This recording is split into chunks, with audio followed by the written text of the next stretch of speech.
God Almighty says in Surah The Star, verse 37, that no soul shall bear the burden of another. That is to say, no soul shall bear the sin of another.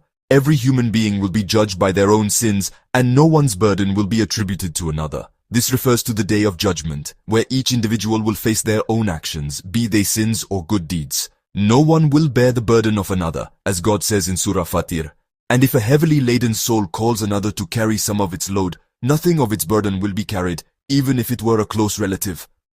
That is to say, even if someone tried to help a loved one or bear their sin, it would not be accepted. This does not contradict other verses such as that in Surah The Spider, where God says, "And they will surely bear their own burdens and other burdens along with their own." This verse indicates that whoever calls to misguidance, whether a preacher or otherwise, will be responsible for the misguidance of those he led astray, so that the burden of those he led astray will be added to his own burden, without this diminishing the sins of these in any way. The first verse is a manifestation of God's justice and mercy towards his servants.